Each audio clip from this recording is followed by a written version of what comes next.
Hey guys, welcome back to another episode of the Drive Talk podcast. Today, Ped and I are shared with a wonderful guest, Mr. Alex Goy. Hello. Thanks so much for coming on, mate. Thanks for having me, friends. It's lovely. Tell you what a venue. It's an amazing venue, isn't it? Dock is a glorious day. The sun's shining. We're sat next to many two-wheeled machines, of which I know very vanishingly little about. Yeah. But I am very impressed. So I like it. This is definitely one of those, if you're listening on an audio podcast platform, you're missing out. So you need to make sure you head over to YouTube, because we are on the Michelin stand here at the Bike Shed show, where we were last year. We did a pod from here last year with Vanessa Ruck. Yes. And we thought we'd get another amazing guest to chat. We wanted to get Alex on. They were busy, so I'm here. Not at all. We wanted to get you on for ages, mate, but it's like herding cats getting you down in one place. Yeah, I had to cancel one. You guys were on an adventure, and then but thankfully, it's also really helpful that it's here because I live a very short train ride away. Excellent. So it involved very little driving and just peeling myself out of bed a little earlier than I'm comfortable with on a Saturday. Which, considering what we were all doing last night, independently of Alex was out on the Raz, and so were we. We had a preview here last night, so we had a few beers. Oh, did you? Yes. Did you enjoy some adult beverages? Yes, gentlemen? we did, yes. And we're now enjoying the adult consequences of those beverages. The gods of fun require payment. Exactly. The gods of... That just sums up Alex Goy. There's going to be lots of poetry on this podcast, and it's not coming from me. Oh, well, I'll tell you what, the dildo of consequences rarely arrives lubricated is my favourite recent one. Hey, but before we get cracking, a bit of a shout out to the Bike Shed company, because we've got some merch. We did. We've got these very nice Michelin branded t-shirts. Yep. And then That jacket is so cool, it's nice, isn't it? Really, Can you really imagine how good it would look Oh, here we go. Oh. in green? In a better colour. Hello. Yeah. Alex Goy, you're a man of taste. Which one looks better? See, I always wear blue trousers, so I need a contrast in colour, so I need to go for green. No, blue and green should never be seen. Unless there's a colour in between. Oh, okay. So I like blue. A white t-shirt. No, I like blue a lot. But the thing is, if I had a blue jacket and blue trousers, I'd just look a little bit... Blue. I'd look like a Smurf. Yeah. Talking of colours and stuff, I love your trainers, I have to say. They're bold. I've decided that 2024 is the summer of offensively loud trainers, and I don't care who I blind in the process. So that's why I've got my sunglasses on, which are also quite bold. That's impressive when we're inside. Although, to be honest, it is quite sunny. Skiing or A bit of both, mate. You don't know what we've got coming up on this podcast. It's going to be right. Now, I'm gonna introduce Alex as. So you are a proper journalist, and we're wannabes. I never call myself a proper journalist. One, because I've passed no journalism qualifications. Oh, okay. I've not. I'm just a bloke that writes stuff and says stuff at a camera. That makes you more of a journalist than us. Yeah, but you write stuff for places like the Telegraph and Top Gear and various other, Every outlets. now and then, I pop into those boys. It's quite fun. When I started out in the game, the dream was, right, I want to work for one of the big mags and I want to go on adventures and do things and do that. But I tried to join the industry in 2008, which I'm sure you guys will both keenly remember, is when all the money stopped. Yes, big style. Yes. Yeah. I just left university. I was bright-eyed and bushy-tailed. So I'm going to be an intern here, and then they're going to pick me up for a job, and it's going to be brilliant. And I worked at, I think, Autocar for ages and Auto Express for ages, and I was being used as free labour because they couldn't afford actual people. Like, interns are great, aren't they? people 'Cause were you just don't pay leaving. them. Yeah, that's the thing. Like, people were leaving, and I was just sort of there, going, but I really want to do this for a job. And I find there aren't any jobs. Go away.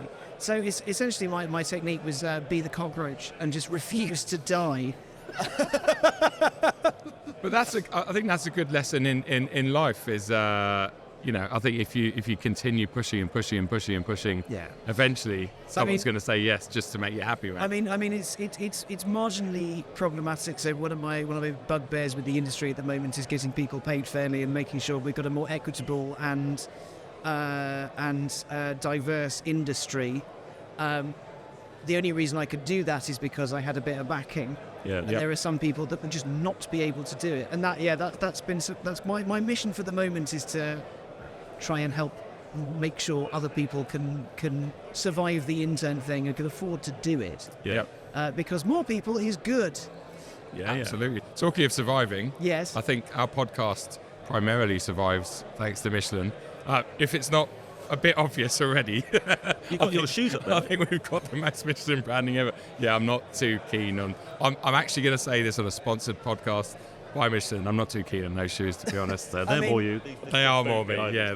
I mean, Joe, I don't entirely like those. Are a bit much even for me. I quite like them. Yeah, of course, Ped likes them. But and my shoes are 3 shades of green, pink, and orange. But those are very blue. Yeah. They are.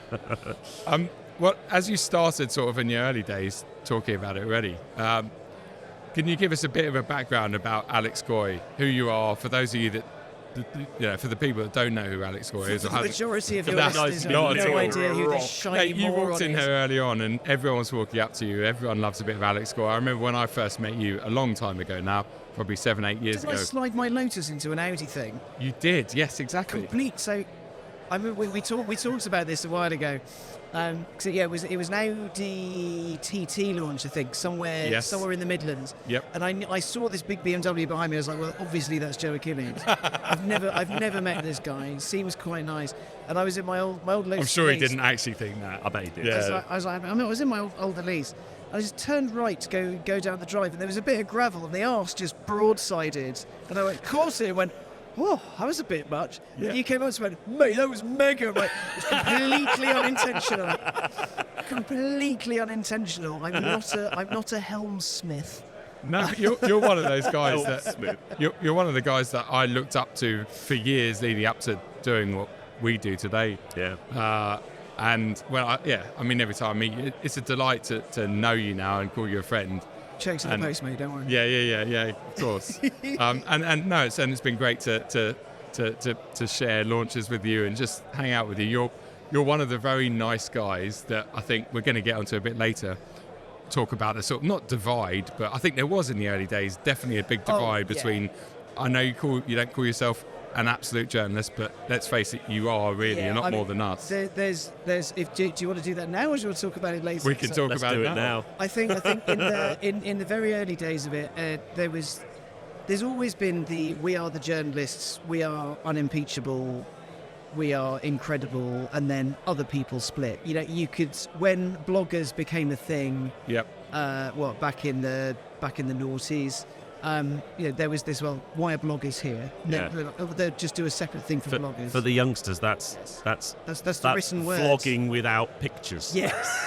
That's actually writing words. And then social media properly kicked off, and there was Twitter, and then the influencers came in, and I think there was, in some cases, justified, a justified negative reaction, but in the majority of cases, no, because there were. I was listening to your episode on fake follows and things like that, and people being there just for the sake of being there, and you could tell which ones were chancing. Yep. And I think there was because of the way it wasn't a slow introduction of well, let's see how this works, let's see how that works. It went from journos will do the thing to okay, there's a load of other people here and they're driving like knobs and they don't know anyone and it's a bit of this. But to be honest, it with time, people are people. We're all on the same team, and it's something I don't understand. I don't understand a lot of negativity, a lot of pointiness with the journo, not journo camp, whichever way you want to look at it. We're all trying to get to the end of the same race. No one's going to win. Yeah, no one's going to win. Yeah.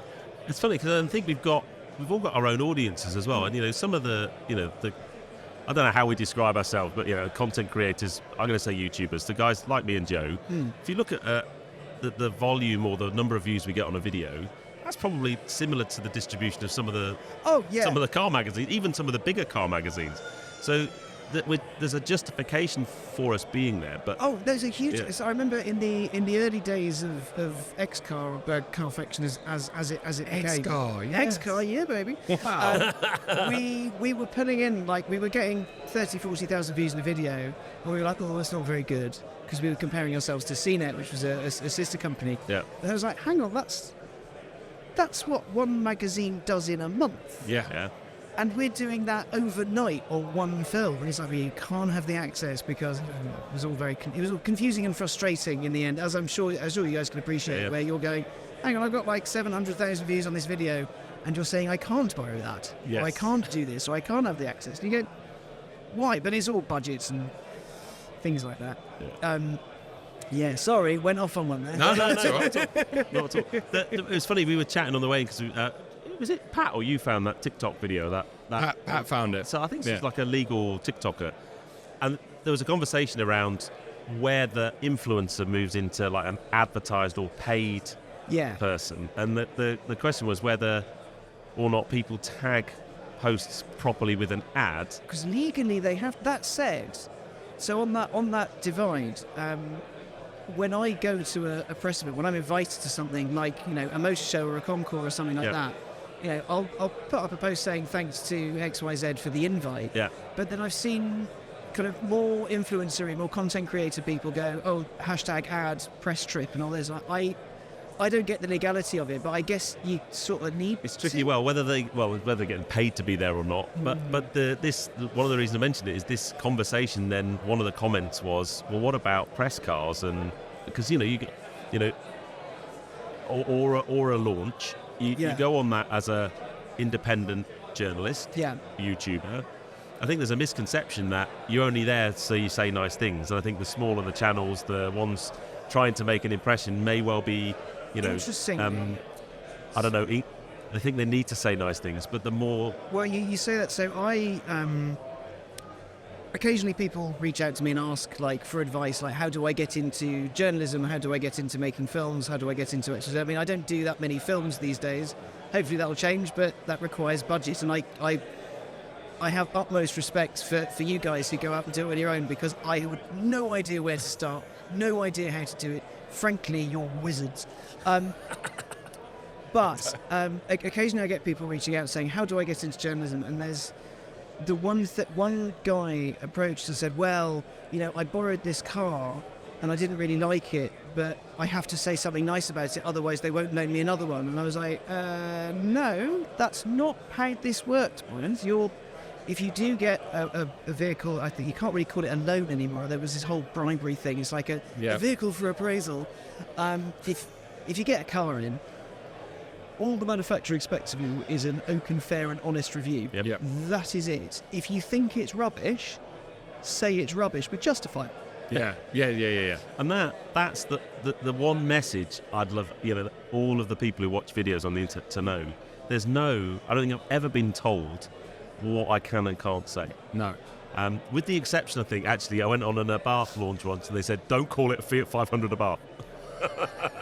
I was like, oh, okay. But Can I just call it rubbish instead? The Backache Express. I hate those things so much. I think the thing is, though, it's Alex's advice there is absolutely right. But I would say the problem is, in reality, if you are starting out in any form, whether you're a written journalist or whether you're a new YouTuber, you do have to, and I'm 100% sure of this, you do have to play the game a little bit, because if you're too honest about some of the stuff that's out at the moment, which, let's face it, isn't that interesting or exciting, in my opinion, I think you would very quickly get taken off that list or pushed. There's a difference between, I think there's too honest, or there's trying to be Clarkson in the 90s. Yes. And there is that line where it's like, I need to find something to pick on, and I'm going to be bombastic about it and say, well, this is the worst thing I've ever experienced. This is dreadful. You just go, well, clearly that's not the worst thing. Like, have you been near some sort of tropical disease? That's worse than whatever this car is.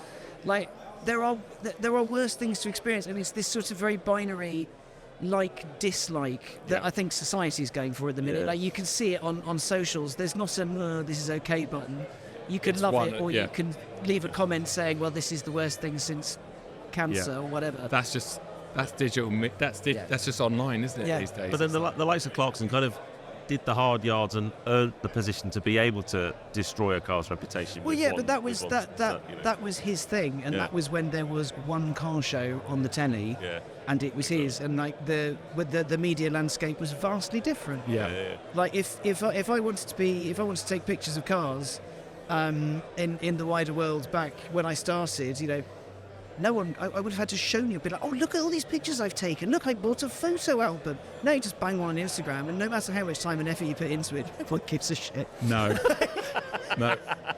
They look at it and go, all right, and off they go. But, you do it for you. Yeah. So, well, following on from that, the next bit of that, something that I've always questioned is and I hate being called it, is an influencer. Now, in my head, An influencer. Well, we'll get on. That's another. Yeah, that's another group of people. That's when I say I like something, and people go, well, clearly it's rubbish. Yes, you are the original influencer. Yeah. No, I think influencer. So you've got paid marketing, and you've got, like, let's say, press or appraisal. Mm. So you've got those two sides, but then you and I might be invited on an event with a manufacturer as influencers. Yeah. But we're there supposedly still to give an opinion and to be very open and honest about it. But why are we being invited as an influencer? Because that, to me, says we're being invited to directly. A journalist will influence a sale on a car if it's a positive review, or if someone wants to know Alex's opinion, they're going to look at what he said about whatever it might be and probably go off what he said. That's influencing, but Alex is going to have an opinion. If we're being invited to an event that the PR team has said you're coming as an influencer, what are they saying there? And this is always, for the last few years, and I've questioned loads of PR teams, and that's a good point, not sure. I think, Joe, they're saying they hate you. Yeah, well, aside from the insult side, it's like, right, I'm in the influencer group. To be honest, I did drop the phone on the floor. Well done, boy. The short answer is I don't entirely know. No. The sort of vaguely educated guess is that back when influencing and content creation became its own thing, there was a necessity to split the groups up because there were lots of content creators and lots of journos. Yes. And so now there's the influencer rotation, there's the hack rotation. I mean, I've been on both sides of that particular fence. So I did an event in pre-pandemic with Jag. Yep. Driving. Jag. Can you say it properly? No, because I'm trying not to be clogged and Jag. I did a thing with Jag, and I was put on the influencer rotation because I was filming something for Carfection, and we were going to go to Wales, and it was a convoy of 3 cars. It was going to be all sorts of gorgeous. We were there it was 2 nights, so day 0, day 1 of shooting, day 2, and then home. Yep. And then the cars were also going to be at Caf and Mac on the Thursday and the Friday, or whatever day it was, for the journos just to turn up, have a burger, drive around the block, and piss off. Yeah.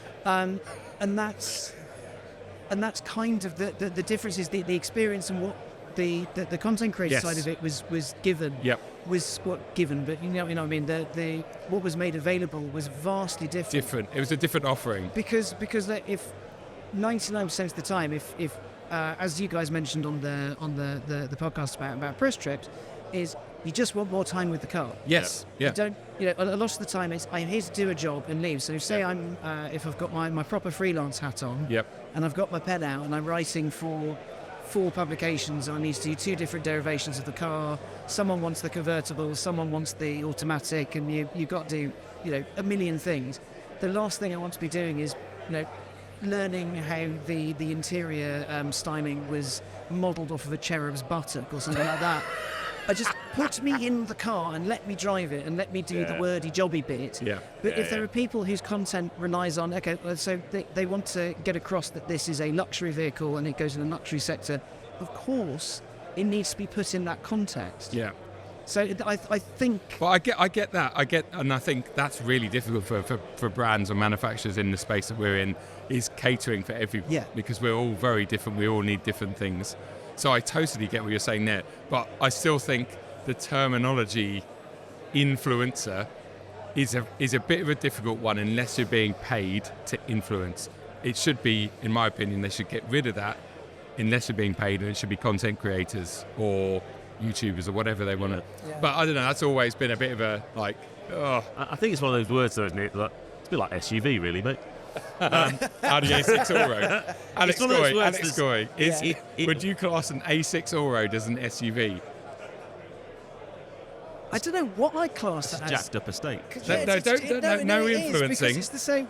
You were influencing him. Yeah. I'm not being paid for it, though. influenced. Gave me a lovely water bottle. Yeah, we're David Beckham special. David. We're feeling fresh this morning, aren't we, Yeah. boys? Notice I didn't say the punchline. It's No, fine. thank God. Yeah. Because it's like that Volvo V70 cross country, and it's like Merc did one, and there's the Passat All Track, and it is just estates with a bit of extra spring on it. They're not SUVs. Okay, then moving on. And the They're state not with a bit of SUVs. extra spring. I'll take that. You can come again. Thanks. Excellent. It's the first time someone's actually sided with me. Well, they sort of are, but they're also not. It's the mum, can we have an SUV? No, we have an SUV, a home of SUVs. It's not really an SUV. Okay. But I think the influence word is just a word, and, Yeah. and I think it's been probably taken a bit out of context, but that's just how we're badged now. It's at this point it's kind of tumbleweeded way out of your control. Yeah. It's not Digital content creator. Yeah, if it, That's Yeah, what but then you've got. call yourself whatever you want to call yourself. Now, people call me a journalist. I class myself more as a writer, and that's because I don't view anything I do as actual journalism. Every now and then, I would occasionally do a real journalism, and then it's largely forgotten 20 minutes later. So, So how did you transition from writing to presenting then? Because you're particularly good at both, which is very annoying. sorry, you flirt. So what happened was, tried to join the industry in 2008. All the money ran out. Interned for a couple of years, and then eventually I said to all the people I was interning for, I was like, look, this is getting silly now. You keep using me for free. Clearly, what I'm doing is working for you. So would you mind awfully paying me some money? And one particularly incredibly now well-known presenter, journalist, who I will tell you was off air.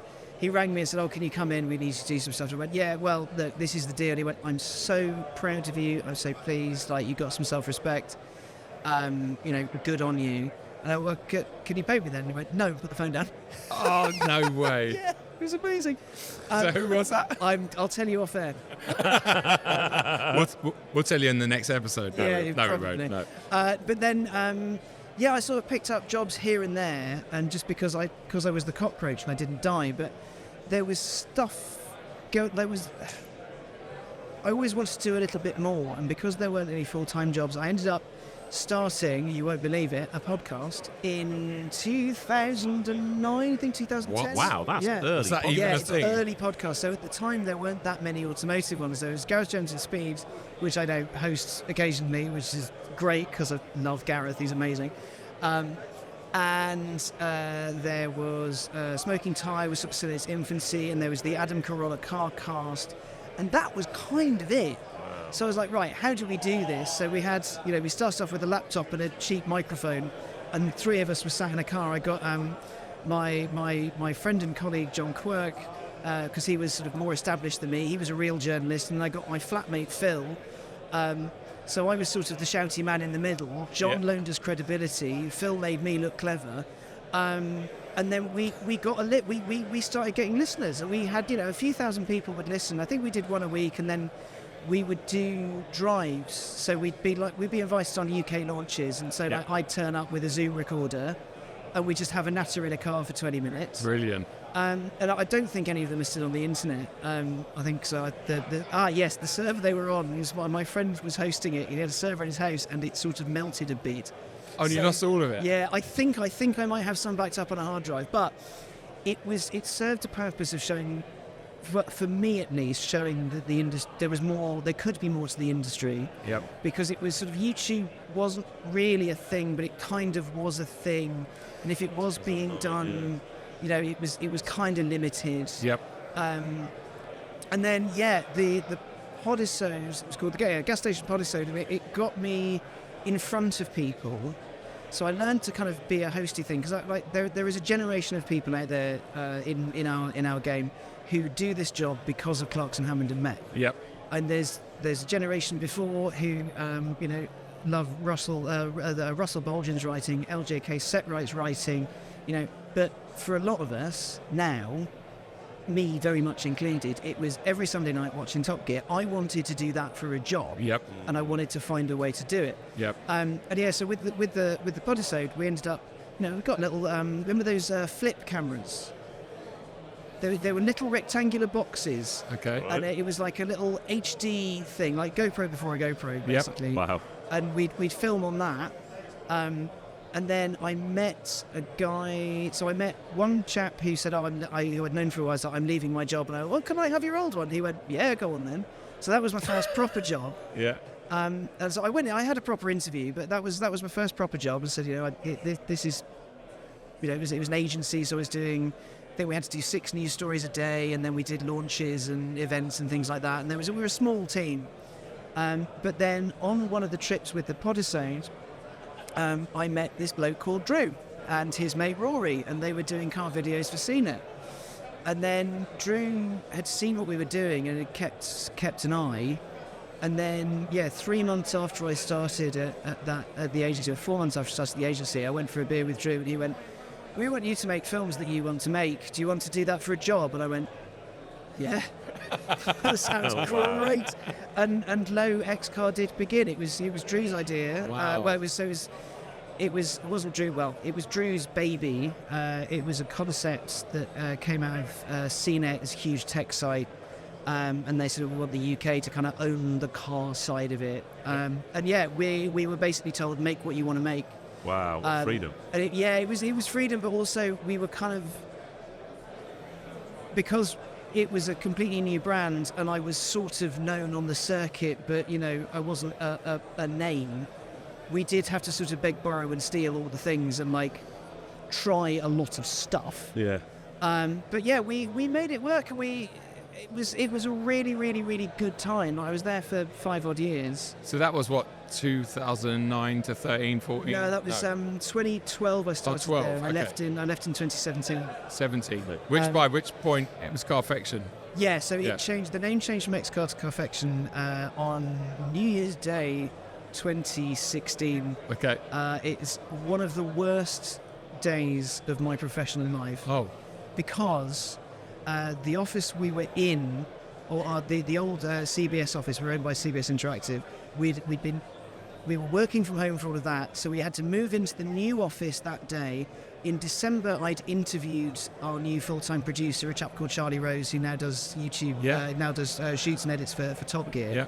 Yeah.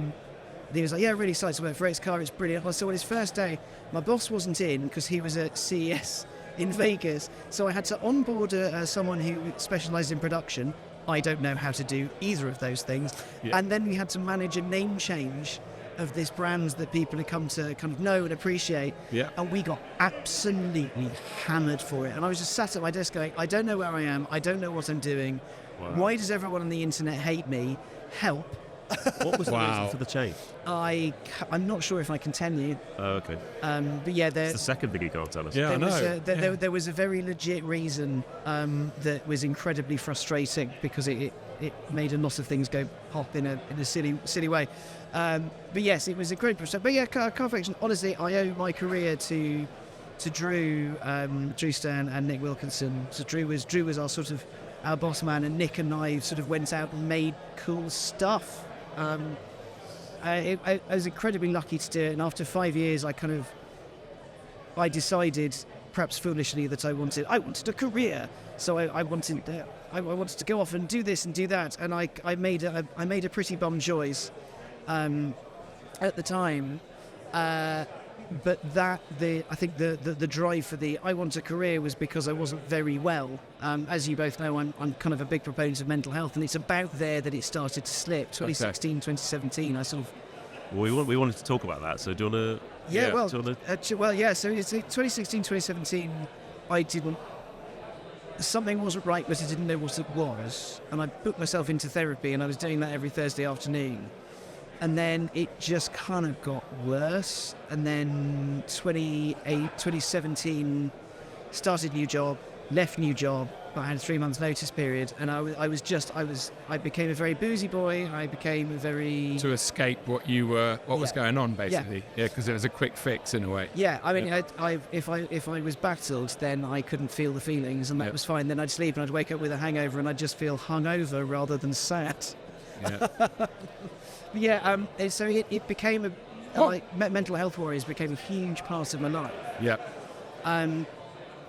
But part of it was a little bit of the Carfection thing, like this drive to succeed and to make it the single best channel in the whole wide world, and try to do all the things in all the places and drive all the cars.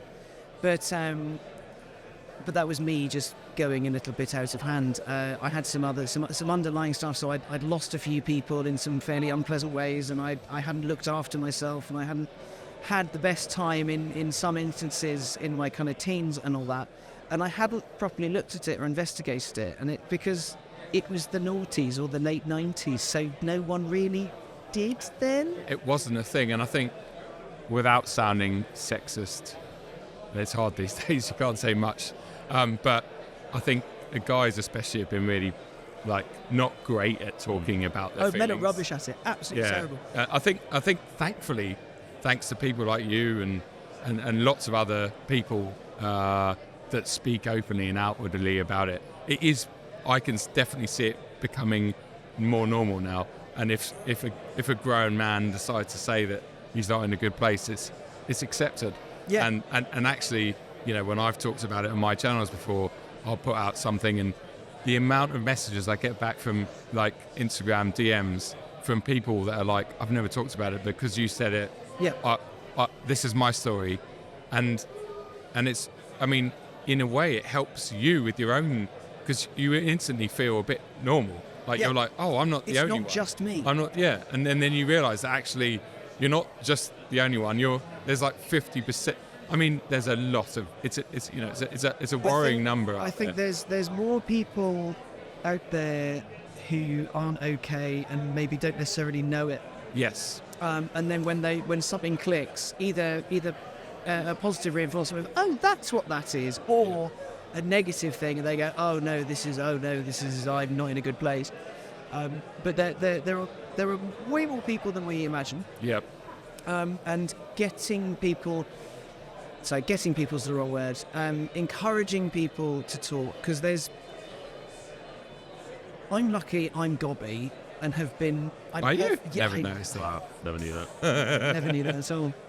As it, the smartest people in the room never speak, so I'm pretty dumb.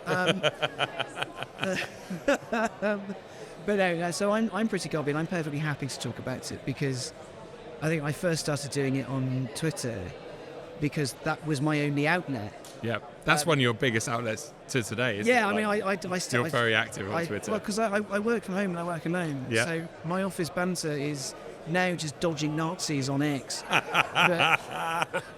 And just going, I really like what this guy does, but oh boy, he has some opinions. Do you think that home working... A couple of questions. One, did you feel it creeping up on you?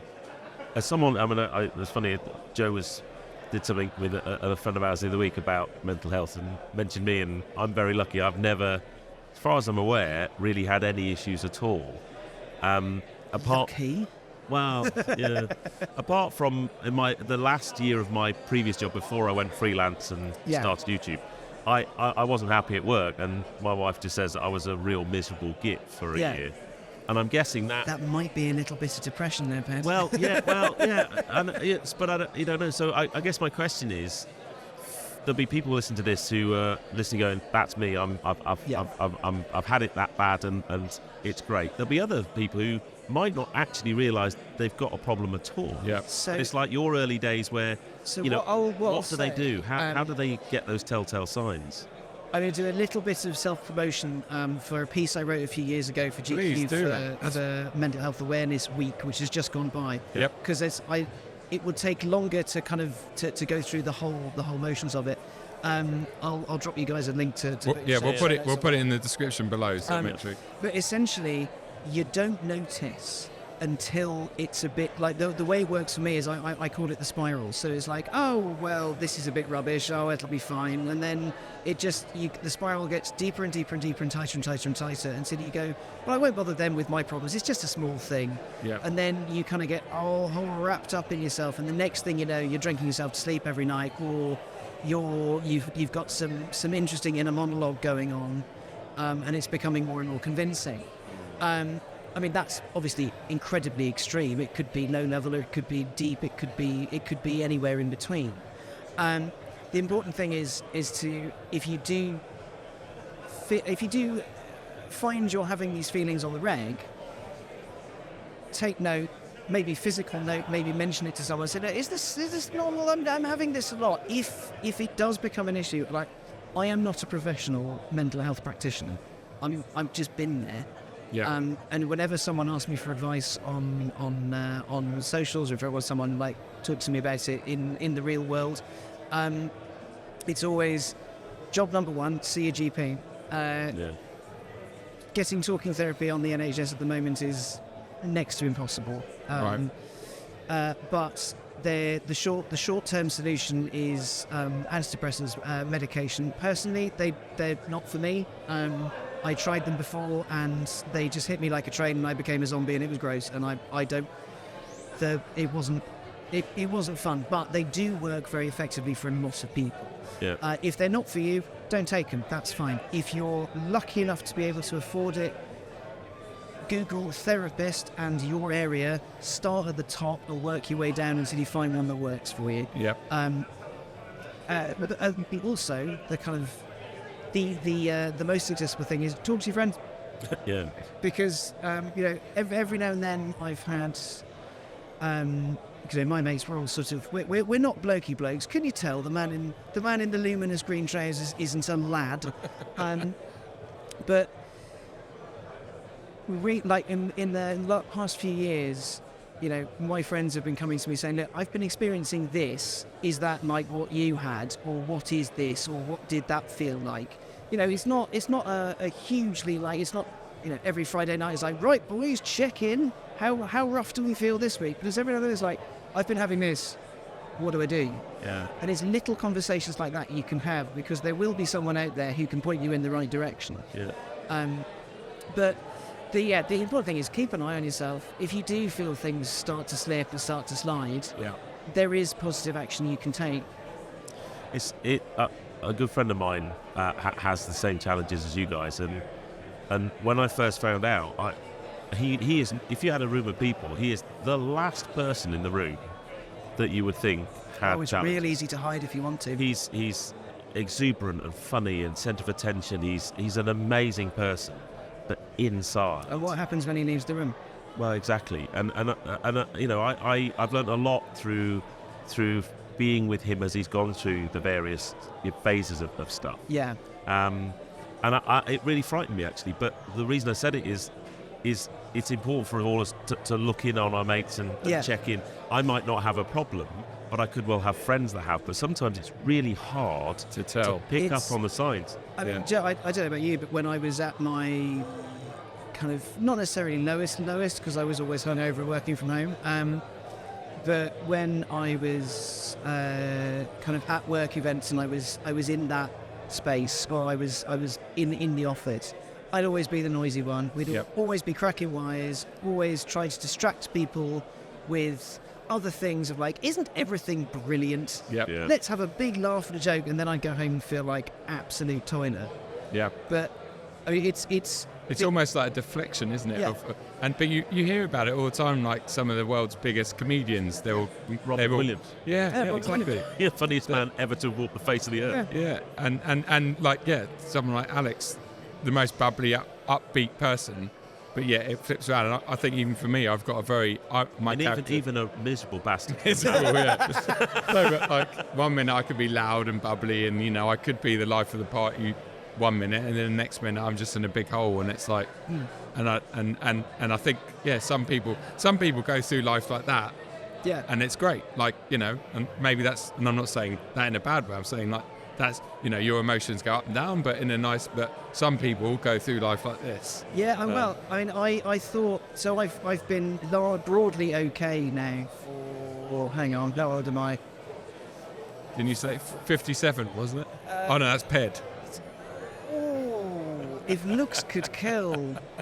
Like, he was going to use the force, pick up the bendum and bludgeon Joe to death. I'm with just it. keeping quiet because the guy just walked past with motocross boots on and shorts. That's a strong look. Oh yes. Oh my goodness. I have seen someone with a pair of driving boots, flame retardant driving boots and shorts. Yeah. That's a strong look as well. That's the Sorry, carry on. Well, on a flame retardant drive boots thing, just on a very quick tangent, you guys have been on launches where people have turned up in those, and you almost certainly know they're going to drive like an absolute weapon. Yes. Oh, like driving shoes. Yeah. Yeah. Mate, he's turned up to podcasts in driving shoes. Shut up, oh dude. my God. I mean, you wouldn't believe were they Pumas? They're Puma Speed Cats. Oh, They're really mate, cool. they were. Oh, you and I are going to have words about that. I was once on a. They made them look normal. I was once on a launch, and a guy turned out. He had a short sleeve shirt on. He had like beige trousers on, and racing booties. Oh. You bet he put that car in a field. Wow. Like, yeah. I was at media day at Goodwood and I had my own helmet with me, right? And I got in the car and the driver, he was like, "Oh, you're one of those bellends that brings your own helmet and can't drive the shit, aren't you?" I now know him. I know him really well now. And he at the end he went, "Okay, I'll." But I respect that. yeah, I respect that. Anyway, mental health. So sorry. you're okay. So you were saying you kind Yeah, of. so I've been broadly okay for the last 4 or 5 years, I'd say. It took me a very long while to realise I wasn't very well. It took me being very not well to get myself out of it. And then the road to recovery is not short, because it's not even if it was an on-off switch, there's still repercussions of what happened. There's still like stuff you need to deal with. Yeah. But the last couple of weeks ago, because it is quite keen, like I had a really weapons grade anxiety kind of bout where I couldn't really get up, I couldn't do anything, I couldn't function as a person because it felt like someone was gripping my sides and not letting me move or do anything. Yeah. And I just thought I thought I was fine, so I thought I was over this stuff, and it can come back. But the important thing is, with any of it, if you're going through it, there is another side to it. Yeah. It's not this. And it's so difficult to see when you're deep in it. It's that the saying, light at the end of the tunnel. Yeah. And there is, but who knows how long that tunnel is. Yeah. And I think also adding to all of that, if you live in the UK and you've experienced the 9 months of winter that we've just had. I mean, does our 3 days of spring were bloody delightful. It's all right today. I think that's another whole thing, isn't it? I think sad seasonal disorder, affective disorder. I think that's a big contribution to a lot of people's depression as well. And I think that's part of what I suffer from. January, February, March time.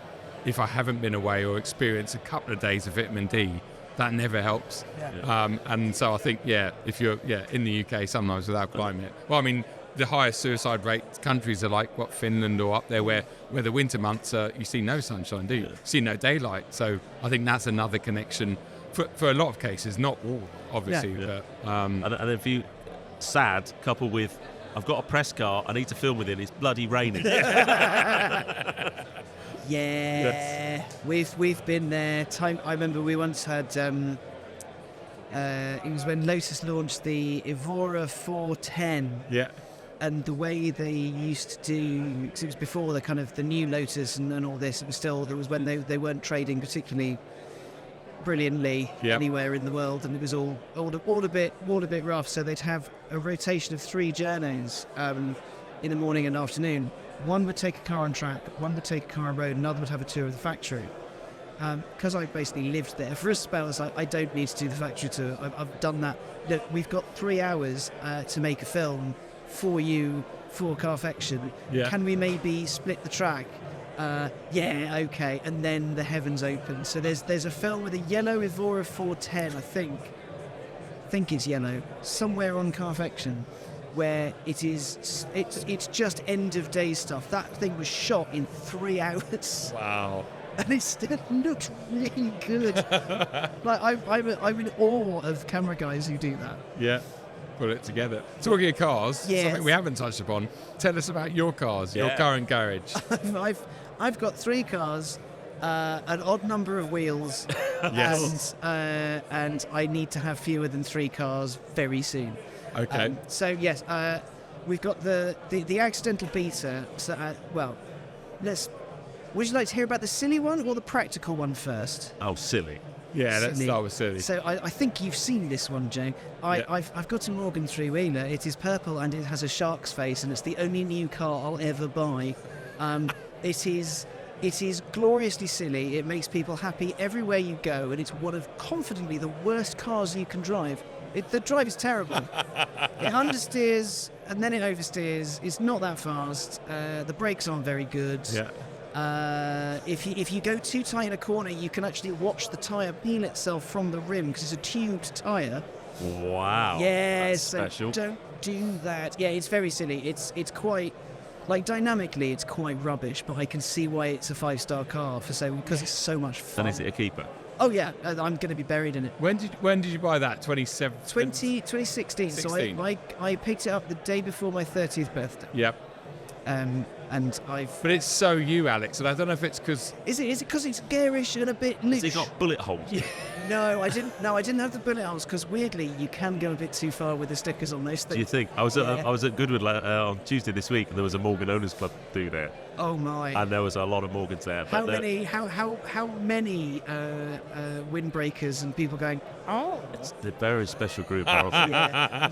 I think the average age. they like catering. The average age is Catering about club. 65. yeah. Oh no! So imagine the Caterer Owners Club, but like really eccentric. Yeah. Okay. Yeah. Like I love Morgan owners; they are good fun. But we are an order breed. Special Yeah. breed. We are. But we there are, were a couple of 3-wheelers there, and I did think of you when I saw them. But yeah, and the new Super 3, that's New a Super bit 3, of kit. it's mega. If I had time, money, and space, You'd have one of them as well. I'd be all over that, like stink on cheese. But sadly, no time, money, or space. So the practical car Yeah. is an Aston Martin Vantage. Okay. Right. Good. It's got a roof and doors, which is more than the Morgan has. And it's got 4 wheels. And it's Yeah. got 4 Wow. wheels. Yeah. And it's got a boot Yep. that I can put things in. Is that the 4.7? Yes. Yes. So it's a 4.7. It's 4.7 manual, but the reason I went for 4.7 is 2 reasons.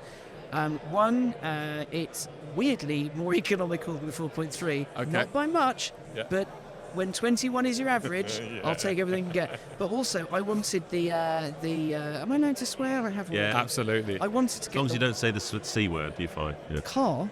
Yeah. Exactly. Bit difficult. I wanted to get the wanker key, the little glass. Yep. Oh yeah. thing. Yeah. The emotional. Emotional control unit, which yeah, which a reliable source tells me that the moment the CEO that introduced that name left, it was immediately changed to the key. But yeah, it's. I can see. I bet you. That's the crystal one that no one dares take out because they're like £1 billion. I, know, to replace. I use it all the time. Really? Yeah, it's so far so good. I basically am on my second.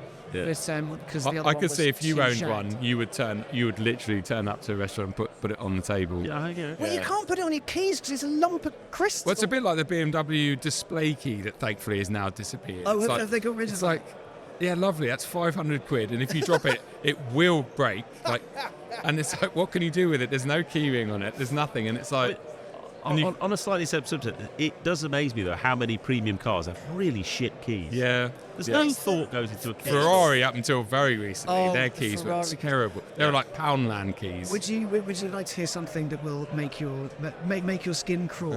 Yeah. So, like, Ferrari's favourite topic is Ferrari, obviously. Yeah. Back in the day when I was interning, I think in like 2008, 2009, I was set a task by the now defunct Sky Motoring. We want you to go on the Ferrari website and find interesting stuff in the shop. And I committed 2 of them to memory. My second favourite would always be the 3-foot child measuring stick. So it's like a plastic stick with an arm on it so you can measure how tall your child is up to 3 feet. Any more than that, out of luck. What's that for, though? For measuring the height of your child with a Ferrari logo on it. Yeah. But Did you say Top Gun? No. Yeah. Oh, Yeah. Top Gun 2, Top Gun 3, Hot Shots Part 2. But my favourite thing though, for £130 you could buy a replica key. So it looked like a Ferrari key. Oh, wow. It had all the buttons on it, But no car. It did nothing. That is to put on the bar when you go to the pub. Yes. Yes. Yeah. Do they still sell those? I don't. Have it on a lanyard. I don't think so. Oh, Because I just. That stayed with me forever. Why? But yes, the Aston is very lovely. Last year its engine did a little bit of an explode, which is why I own 3 cars now. Because while that was being rebuilt, Did he miss shifting? No. Oh no, you have to be a real tool to miss shifting. No, I was driving back from a job, and it was running absolutely fine. And then I parked it up. 3 days later, I had to go for another job on the south coast. And I started it, and it sounded like a bag of hammers, and the dashboard just Christmas treed itself and went ba-da! I was like, oh, good. And I sent it. I took a quick video of the noise, sent it to the people who look after it. Shout out to HWM in Walton-on-Thames. And I said, well, can you send your flying technician? They went, no, we need to get that in. I was like, oh, shit. There's nothing flying about this. And it turns out, Flatbed. a valve spring went, and it on its way out of cylinder 8 it wanted to see a lot more of the engine before depositing itself. So the man who rebuilt it, built race engines, and he worked for Aston Martin, he did loads of stuff, he knows that motor inside and out. And in his words, I have never seen a failure quite like it. Wow. Good man. Did that make you feel better about it? You're like, yes, I No, because did something special. It's still spent an enormous amount of money that I don't have on something that shouldn't have happened. Yes. But oh well. So yeah, but now it's back. It's running perfectly. I'm going to keep it. I love it. It's the best thing ever. It's very silly and currently parked under a tree, so it needs a wash. But yes, that led me to car 3, which I desperately need to get rid of. But because, in case you haven't noticed, I am a tart, I couldn't, while I had no usable car, I couldn't just pick up a Golf or anything like that. No, I wanted something a bit sporty that looks good, it's a bit fresh. So I've got a Mark II Audi TT. Yeah. Very cool. And it is okay. Yeah. Verdict. Okay. Well, Which one? Just a 2-litre turbo. It was a £5 special. I did a silly thing. I bought it sight unseen. I was like, I need a car now. £5? Can you deliver it tomorrow? Yep. 2008, and I got it, and it was not in the States I would have perhaps liked. So I bumped into you at the Bicester Heritage, Yes, you did. just I think the day after you picked that up. Yeah. And we were talking away, and it's like, oh, great to bump into you, Alex. Like, I haven't seen him for a while. And he was like, Joe, how's the M2? I was like, the engine's broken. And he was like, oh, that's nice, because my Aston's also in the same situation. we'd had that conversation a little drunkenly at a dinner. That's right, yes. Because I'd come in and I just got news of the bill Yes. of mine. Oh. I said to Lou, this has happened. And Yeah. she went, don't touch Joe. Yeah. Don't touch Joe. Yeah, no. So I've spent a bit of money doing it up. The alloys are the alloys were the worst bit about it, because whoever had it before me, one of the 8 former keepers, had used them quite aggressively as parking sensors. Excellent. Wow. So yeah, Excellent. got those redone. Bit of pain. Suspension sorted. Got it through its MOT. All service. It's a DSG, and you know what? I keep finding myself driving that more than anything else. Because Brilliant. it's comfy. The Yep. aircon works. Heated seats work, and it's got CarPlay. And it's relatively efficient compared to the Yeah, Aston. so it probably does double the miles per gallon than they asked. 35 Muppagas, but it's going on Muppagas. It's going on eBay very soon. Please stick that link in the description. If you Do you get it's got provenance? It really hasn't. Yeah. I'm just a berk on the internet. This is something I do find quite odd. I'm obviously I'm kind of blown away by the number of people who still think I'm a thing, because I was on a YouTube channel, now 5 or 6 years ago. I'm not special. It's lovely to see people. I'm always very touched when people say, "Oh, you're great. I love that thing." It's like, thanks. I don't know what to do with it. You guys must have that.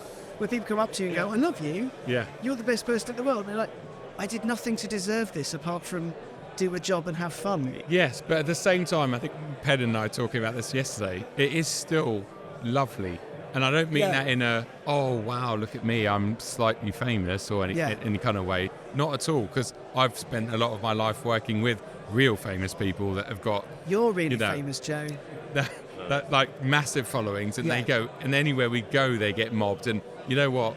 If you want to be famous when you grow up, I would reconsider that, because they don't live a nice, when you talk about sort of, imagine Brad Pitt or Tom Cruise, like these super, it would be horrible in a way. Like, you got all the money in the world, but you can't go anywhere without being mobbed. You sit down to have lunch with your family and people are coming over and wanting so I think, I think for us, it's like when someone does come over and say, I'd like your stuff, and they're in here, and they're intelligent, fully grown adults that have clearly got money because they've got a nice lineup of cars or bikes. And so, do you have anything best to do than watch me? Well, there is still that question. You do. Yeah, have you had your dog recognised yet?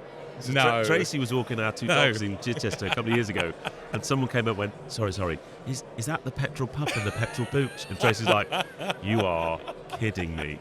Can I have a selfie with them? Oh, are you kidding? My goodness. No. That is awesome. She was like, your dogs are famous. I was like, oh, wow.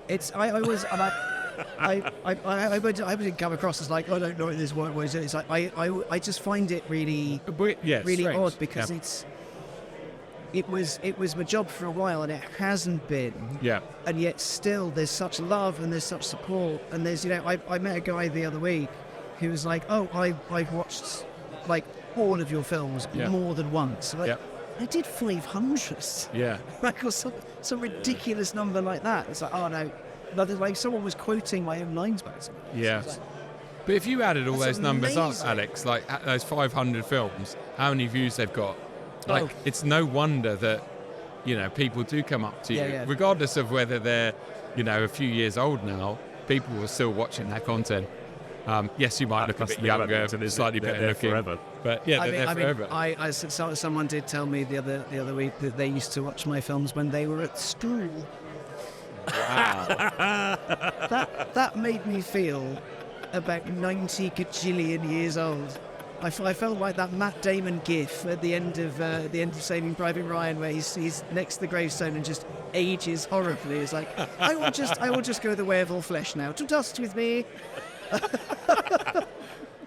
So now you're freelance now, but you're mainly written stuff. So and presenting as well. We haven't even touched upon that. I know you do bits and pieces of it. You've even sort of interviewed me on that. I've interviewed you. Yeah. So when I went freelance in 2018, and at the time it was a mental health driven decision. It was like, stay where I was, or almost certainly jump off a cliff. Like, that was the option. It's not a suck it and see and hope for the best. That was just what was going to happen. And I did some bits for Carfection, and I did some bits for basically anyone who'd pay. Like, I'm lucky in that the clients I've always worked for, I haven't ever taken a job and gone, let's do this then. It's always been for like places I've admired, places I've really wanted to work for.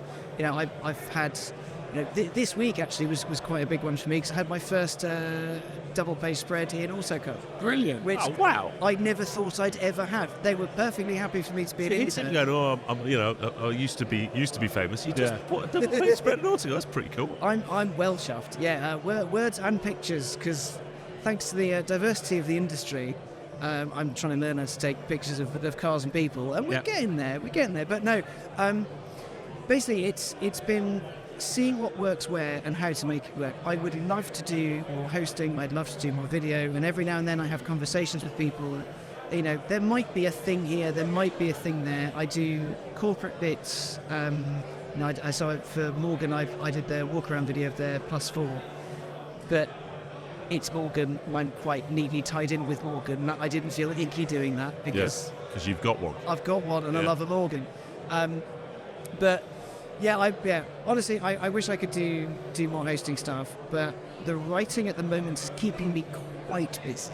So I've got some corporate-y things in the background hiding away. I'm doing script writing for various clients.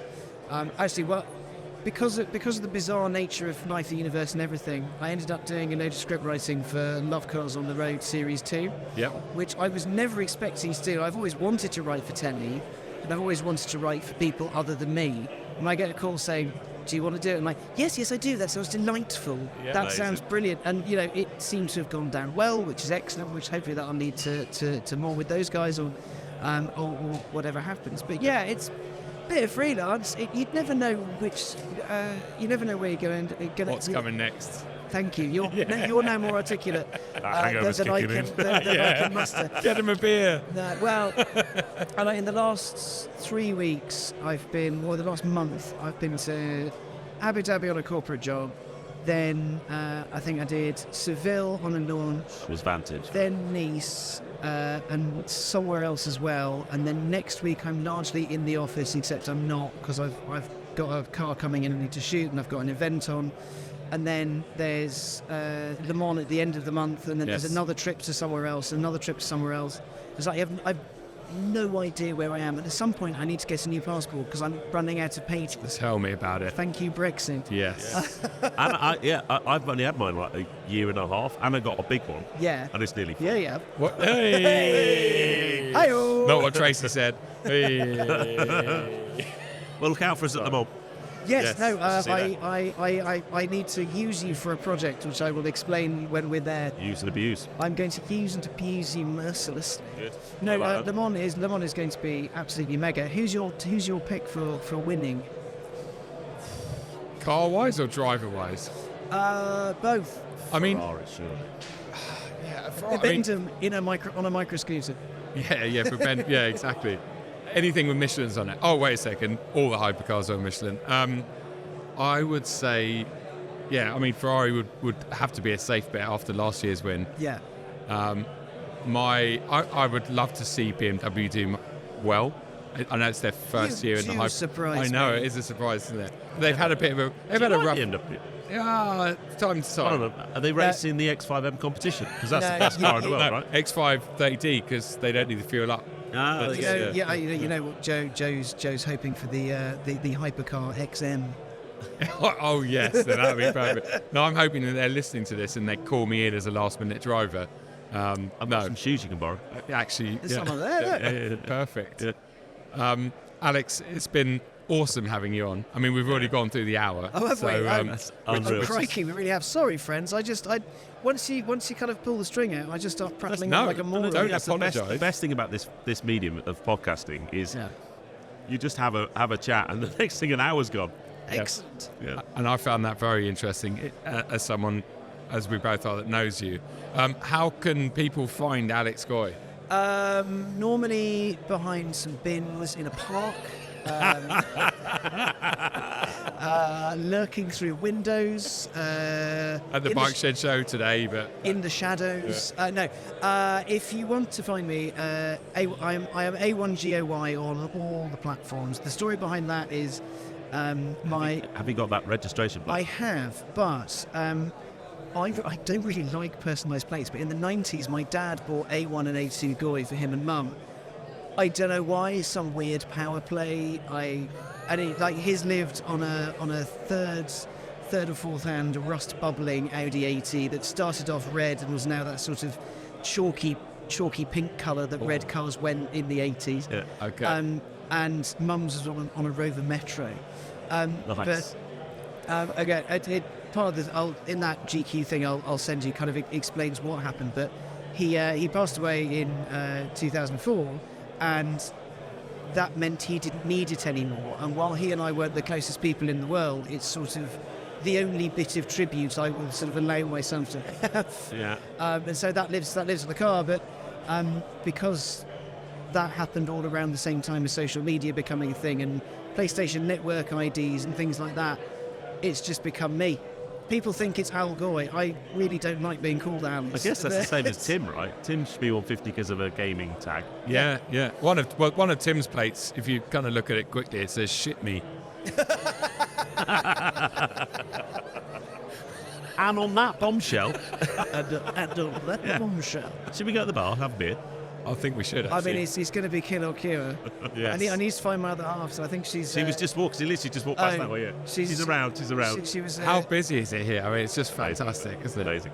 I mean, on that note, we need to say a massive thanks to Michelin for hosting us on their stand for the Bike Shed Yep. Motor Company, just for having us here because it's a mega venue. Oh, And it's awesome. I've never been. no, and Tobacco Dock is such a cool vibe, such a cool venue. So even if you don't like bikes, I mean, I'm not a big biker. I love, but they're bits of art. Oh, I mean, they really are. Look, there's a Triumph over there. I'm looking at a BMW that's got sort of leather cladding on it. Some of them, I'm not so sure they ride that great, but that one we've got our camera poking through. And can we just talk about the new Michelin bike tyres? With As the someone sexy who's quite sidewall. new to bikes, yes, they've introduced the velvet sidewall, which, as you know from car tyres, Hang on, I've got a jacket made out of that. it is a bit Alex. They should call it the Alex Goy sidewall. The Alex No, Goy no, dinner that's- party sidewall. Mate, that's just shiny, Yes, the shiny. like my scalp. No, but they just look so good, Yeah. and I think sidewall design on bikes and cars is so important. Yeah. And they look fantastic. So yeah, hopefully I get to try some bike tyres at some point. I need to get myself a bike. Sort you first. out. Yeah. Anyway, Yeah. we're Let's done. go to the pub. Thanks, Yeah. friends. Thanks for listening, everyone. you're Sorry if legends. I wanked on too much. We were totally expecting that, mate. Thanks for coming on. Cheers, Alex. Bye. Cheers.